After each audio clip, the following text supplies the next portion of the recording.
नमस्कार, अमर उजाला.com देख रहे हैं आप। आपके साथ मैं हूं सुमित चौधरी। पश्चिम बंगाल में ममता बनर्जी को बड़ा राजनीतिक झटका लगता हुआ दिखाई दे रहा है। एक तरफ विधानसभा चुनाव में हार के बाद उनकी 15 साल पुरानी सरकार सत्ता से बाहर हो गई, वहीं दूसरी तरफ अब तृणमूल कांग्रेस के भीतर भी बड़ी टूट सामने आ रही है।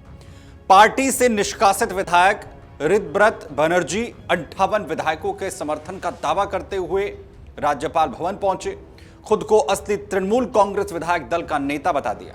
इसके बाद बंगाल की राजनीति में और तृणमूल कांग्रेस में हलचल तेज होती हुई नजर आ रही है। रिपोर्ट्स के मुताबिक ऋतव्रत बनर्जी ने विधानसभा अध्यक्ष रतीन्द्र बोस से मुलाकात कर 58 विधायकों के समर्थन वाला पत्र सौंपा। बताया जा रहा है कि इन विधायकों ने मौजूदा नेतृत्व के कुछ फैसलों पर अपनी असहमति जताई थी। विधानसभा पहुंचने वालों में अरूप रॉय, शिवली शाह, अखरूज अम्मान, संदीपन शाह, सबीना यास्मीन, चंद्रनाथ सिन्हा, जावेद खान, समर मुखर्जी और प्रसून बनर्जी समेत कई नेता शामिल थे। वहीं इस पूरे मामले की शुरुआत विपक्ष के नेता की नियुक्ति को लेकर हुई थी। विरोधी गुट का कहना है कि शोभन देव चट्टोपाध्याय को नेता विपक्ष बनाए जाने का फैसला विधायक दल की औपचारिक बैठक में नहीं लिया गया था और इस मुद्दे पर सभी विधायकों की सहमति भी नहीं ली गई थी। उधर जानकारी के मुताबिक 9 मई को टीएमसी के राष्ट्रीय महासचिव की ओर से विधानसभा अध्यक्ष को एक पत्र भेजा गया था। इसमें शोभन देव चट्टोपाध्याय को विपक्ष का नेता, नैना बंदोपाध्याय और असीमा पात्रा को उपनेता और फिरहाद हकीम को मुख्य सचेतक नियुक्त करने का प्रस्ताव दिया गया था। इसके बाद 20 मई को 70 हस्ताक्षरों वाला एक और पत्र विधानसभा अध्यक्ष के पास भेजा गया और यहीं से यह पूरा विवाद भी शुरू हुआ। दरअसल ऋतव्रत बनर्जी और संदीपन शाह ने यह आरोप लगाया कि विधायक दल की ओर से ऐसा कोई प्रस्ताव पारित ही नहीं किया गया। दोनों नेताओं ने इस मामले में एक औपचारिक शिकायत भी दर्ज कराई। मामला बढ़ने के बाद हेयर स्ट्रीट थाने में एफआईआर दर्ज करवाई गई और इसके बाद सीआईडी को इसकी जांच सौंप दी गई। जांच एजेंसी ने संबंधित विधायकों के हस्ताक्षरों की जांच शुरू कर दी है और फिलहाल हस्ताक्षरों के नमूनों को इकट्ठा किया जा रहा है।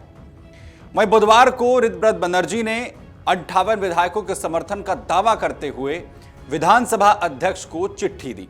इसके बाद यह खबर सामने आई कि उनके दावे को फिलहाल स्वीकार कर लिया गया है और उन्हें नेता विपक्ष के रूप में मान्यता मिल गई है। वहीं जानकारों की माने तो विपक्ष के नेता के कमरे की चाबी भी फिलहाल उन्हें सौंप दी गई है। उनके समर्थन में 58 से 59 विधायकों का दावा किया जा रहा है। हालांकि ऋतव्रत बनर्जी ने यह साफ कहा है कि उनका गुट ममता बनर्जी को ही अपना नेता मानता है। उन्होंने कहा कि वे तृणमूल कांग्रेस में ही हैं और उनका गुट खुद को असली टीएमसी मानता है। उन्होंने ममता बनर्जी से इस व्यवस्था को स्वीकार करने की अपील भी की है। ऋतव्रत बनर्जी का कहना है कि नेता विपक्ष के चयन को लेकर लंबे समय से अनिश्चितता बनी हुई थी, जिससे पार्टी की छवि प्रभावित हो रही थी। उन्होंने यह भी दावा किया कि पार्टी को बचाने और विधायक दल में स्पष्ट नेतृत्व स्थापित करने के लिए यह कदम उठाया गया है। उन्होंने कहा कि वो कोई नई पार्टी नहीं बना रहे हैं, बल्कि टीएमसी के भीतर बहुमत वाले गुट के रूप में काम कर रहे हैं। हालांकि इस पूरे घटनाक्रम के बाद एक बड़ा सवाल उठ रहा है कि क्या ऋतव्रत बनर्जी टीएमसी के लिए वही भूमिका निभाने जा रहे हैं जो महाराष्ट्र में एकनाथ शिंदे ने शिवसेना के भीतर निभाई थी। दरअसल महाराष्ट्र में जून 2022 में शिवसेना में बड़ी बगावत हुई थी। उस वक्त एकनाथ शिंदे कई विधायकों के साथ पार्टी से अलग हो गए थे।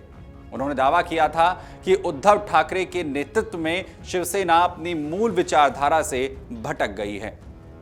इसके बाद 21 जून 2022 को एकनाथ शिंदे कई विधायकों के साथ पहले गुजरात के सूरत और फिर असम के गुवाहाटी पहुंच गए। उनके साथ 40 से अधिक विधायक थे। इसके बाद महाराष्ट्र की महाविकास अघाड़ी सरकार संकट में आ गई थी। आखिरकार 29 जून 2022 को उद्धव ठाकरे को मुख्यमंत्री पद से इस्तीफा देना पड़ा था और इसके बाद एकनाथ शिंदे ने बीजेपी के समर्थन से नई सरकार बनाई थी और मुख्यमंत्री महाराष्ट्र के बन गए थे। बाद में दोनों गुटों के बीच असली शिवसेना को लेकर भी लड़ाई शुरू हो गई थी। मामला चुनाव आयोग तक भी पहुंचा था। चुनाव आयोग ने इसके बाद विधायकों और संगठन में बहुमत के आधार पर शिंदे गुट को असली शिवसेना का दर्जा दिया था और पार्टी का नाम हो और चुनाव चिन्ह भी वो शिंदे के पास चला गया था। उद्धव ठाकरे गुट को नया नाम लेना पड़ा था और नया चुनाव चिन्ह भी उद्धव ठाकरे को लेना पड़ा। इसी वजह से अब बंगाल की राजनीति में यह सवाल उठ रहा है कि क्या ऋतव्रत बनर्जी भी वही सब कर सकते हैं जो महाराष्ट्र में इससे पहले शिंदे की तरफ से शिवसेना के साथ किया गया था। और अगर ऋतव्रत बनर्जी के पास वास्तव में 2/3 से ज्यादा विधायकों का समर्थन है तो क्या वे भी भविष्य में टीएमसी और टीएमसी के चुनाव चिन्ह पर अपना दावा अब ठोक सकते हैं? ममता बनर्जी को क्या बड़ी चोट शिंदे की तरह अब ऋतव्रत बनर्जी भी पहुंचा सकते हैं? अगर चुनावी आंकड़ों की बात करें तो पश्चिम बंगाल में विधानसभा में टीएमसी के 80 विधायक हैं और अगर ऋतव्रत बनर्जी का 58 से 59 विधायकों का समर्थन का दावा सही साबित हो जाता है तो यह संख्या 2/3 से ज्यादा होगी। 80 विधायकों का 2/3 आंकड़ा लगभग 54 के करीब होता है और ऐसे में उनके साथ मौजूद विधायकों पर दल बदल कानून के तहत कार्रवाई करना आसान नहीं होगा। आखिर ये एंटी डिफेक्शन लॉ क्या है, ये भी जरा समझ लीजिए। दरअसल एंटी डिफेक्शन लॉ यानी दल बदल विरोधी कानून की भूमिका जो है वो बहुत महत्वपूर्ण है। संविधान की 10वीं अनुसूची के तहत लागू ये कानून 1985 में लाया गया था। इसका उद्देश्य निर्वाचित जनप्रतिनिधियों को चुनाव के बाद पार्टी बदलने से रोकना है। इस कानून के तहत अगर कोई विधायक या सांसद अपनी पार्टी छोड़ता है या पार्टी के व्हीप का उल्लंघन करता है तो उसे अयोग्य घोषित किया जा सकता है। हालांकि इसमें एक महत्वपूर्ण अपवाद है, अगर किसी दल के कम से कम 2/3 विधायक किसी दूसरे दल में विलय का फैसला कर लेते हैं या सामूहिक रूप से अलग होते हैं तो उन्हें अयोग्य नहीं ठहराया जा सकता। वहीं महाराष्ट्र में एकनाथ शिंदे गुट ने इसी प्रावधान का लाभ उठाया था। यही कारण है कि बंगाल में भी 2/3 संख्या का दावा अब बेहद महत्वपूर्ण माना जा रहा है और यह कहा जा रहा है कि ऋतव्रत बनर्जी अगर उसी रास्ते पर चलते हैं तो ममता बनर्जी के लिए मुश्किलें बढ़ा सकते हैं। और अगर भविष्य में टीएमसी के भीतर यह विवाद इसी तरीके से बढ़ता रहा और दोनों गुट खुद को असली टीएमसी बताते रहे तो मामला चुनाव आयोग की चौखट तक भी जा सकता है। ऐसे हालात में चुनाव आयोग दोनों पक्षों की सुनवाई करेगा और यह देखेगा कि किस गुट के पास विधायकों और संगठन में ज्यादा समर्थन है। और अगर किसी एक गुट के पास स्पष्ट बहुमत होता है तो आयोग उसे मूल पार्टी का नाम और चुनाव चिन्ह दे सकता है। दूसरे गुट को नया नाम लेना होगा और नया चुनाव चिन्ह लेना पड़ेगा। फिलहाल बंगाल की राजनीति में सबसे बड़ा सवाल यही है कि क्या ऋतव्रत बनर्जी का जो दावा है वो मजबूत है और आने वाले दिनों में क्या ममता बनर्जी और टीएमसी के भीतर यह टकराव और भी ज्यादा बढ़ता हुआ दिखेगा। विधानसभा में शक्ति प्रदर्शन, 58 विधायकों के समर्थन का दावा और हस्ताक्षर विवाद की जांच, नेता विपक्ष के पद को लेकर लगातार हो रही खींचतान के बीच अब कहीं ना कहीं ममता बनर्जी की और टीएमसी की मुश्किलें बढ़ती हुई नजर आ रही हैं। लेकिन अब सबकी निगाहें ऋतव्रत बनर्जी पर टिकी हुई हैं कि आखिर ऋतव्रत बनर्जी की तरफ से क्या कुछ फैसला लिया जाता है। हालांकि जिस तरीके से विधानसभा अध्यक्ष की तरफ से ऋतव्रत बनर्जी को नेता विपक्ष स्वीकार किया गया है, उसके बाद वो प्रेस कॉन्फ्रेंस करते हैं और उसमें वो कहते हैं कि वो कोई भी नई पार्टी नहीं बनाने जा रहे हैं।